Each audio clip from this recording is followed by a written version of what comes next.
नमस्कार, जय श्री श्याम, राधे राधे बेटा। आज हम लोग स्टार्ट करेंगे अपना एक्सरसाइज एनसीईआरटी का 1.2 और उसके पहले क्वेश्चन करेंगे डिस्कस जो मोस्ट इंपॉर्टेंट है। यू कहे पेपर में आएगा पीएमए। एनसीईआरटी के क्वेश्चन बच्चे मैं साथ के साथ लगाता चलूंगा जो एग्जाम में आना होगा, तो आप भी फटाफट मेरी तरह कान में रील लगाओ और कोपचे में बैठ जाओ और नोट कर लो, क्योंकि आपके अजीत भैया का वादा है 95 प्लस का स्कोर इस बार आपका आना तय है। तो इसी चैनल से आएंगे, तो अगर नए हो तो फटाफट चैनल को सब्सक्राइब करो, लाइक तो बनता है बच्चे। स्टार्ट करते हैं अपना क्वेश्चन बिना समय गवाए। Prove that √5 is a irrational number.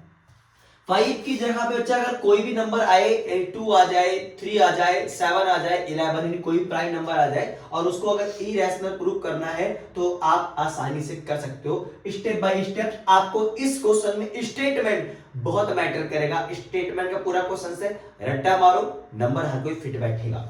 Start करते हैं। पहला स्टेप होगा let if possible. Let if possible, Hindi वाले साथ के साथ मैं बोलता रहूंगा, आप साथ में नोट कर लेना। माना यदि संभव है तो √5 is a rational number.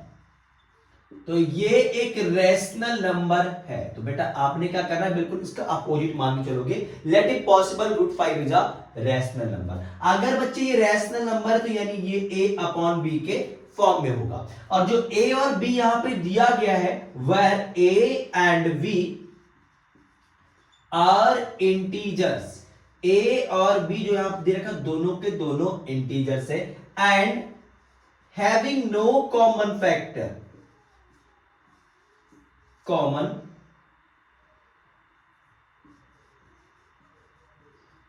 Factor other than 1। और इसमें कुछ भी कॉमन नहीं है एक के अलावा। बेटा ऐसे दो नंबर जिनमें कुछ भी कॉमन ना हो एक के अलावा, उसको हम को प्राइम नंबर भी बोलते हैं, ध्यान रखना बेटा। तो आप इसके जहां पे को प्राइम नंबर भी इसको लिख सकते हो।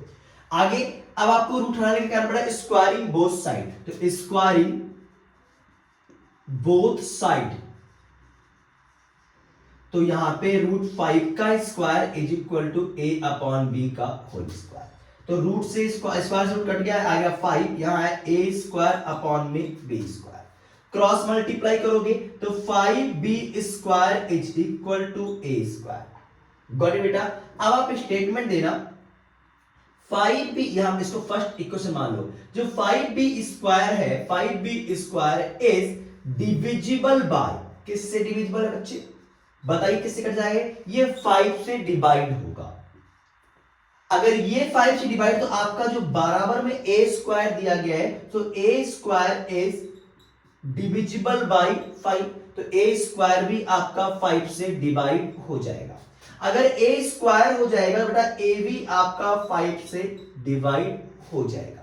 गॉट इट ना। आपने यहां क्या प्रूव कर दिया कि जो a है वो 5 से डिविजिबल है, 5 से डिवाइड हो जाएगा। अब बेटा इसे जस्ट नीचे करना आपने।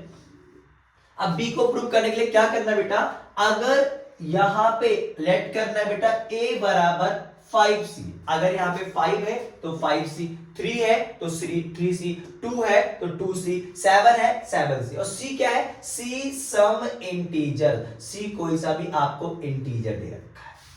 ओके, और पुट कर दोगे, put a is equal to 5c in equation number 1। Equation number 1 में पुट करना, क्या दे रखा है यहां पे, 5b² इज इक्वल टू है a की जगह मैंने क्या दिया 5c का स्क्वायर, तो हो जाएगा 5b², 5 का स्क्वायर 25c², 5 बन जा 5, 5 5 जा 25, यानी b² is equal to 5c²।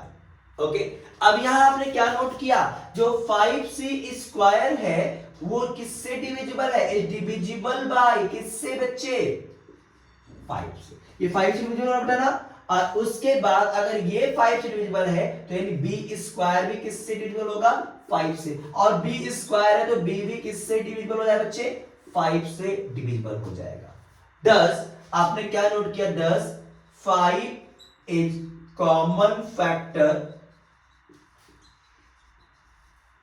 Factor of both a and b।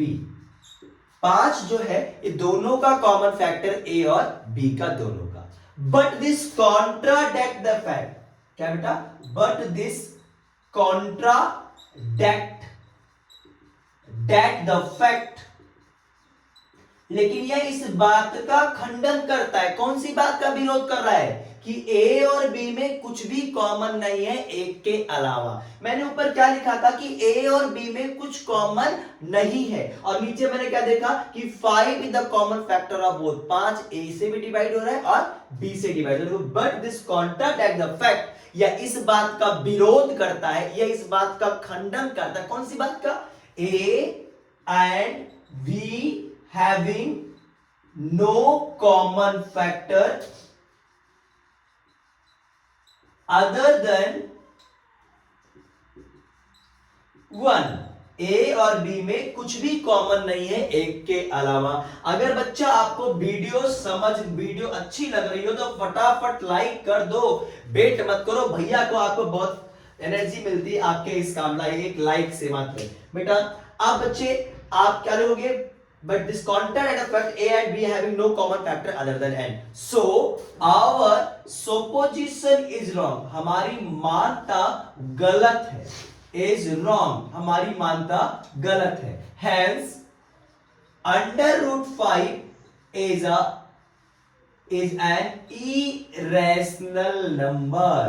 Most important question है, मोस्ट इंपॉर्टेंट क्वेश्चन है, पेपर में पक्का आएगा, और इस पर मैं आपको देता हूं होमवर्क, √3, √2, √11 और √7, √13, √17, इन सभी नंबर्स को आप करोगे प्रैक्टिस के तौर पर, और कमेंट बॉक्स में अगर इनमें से कोई सा भी क्वेश्चंस आपको डाउट दे रहा है तो फटाफट कमेंट करके बताओगे कि ये क्वेश्चंस आपसे हो रहे हैं या नहीं। अगर डाउट रहेगा तो इसके लिए मैं अलग से वीडियो बनाऊंगा, क्योंकि ये वाला पेपर में पक्का आएगा, और वो भी 3 मार्क्स का, लिख के ले लो। आज इस वीडियो को देखो और जब पेपर देखा उसके बाद देखना, सेम क्वेश्चन आपको छपा हुआ मिलेगा, बस चेहरे बदलेंगे पर क्वेश्चन बदलने वाला आपका नहीं है।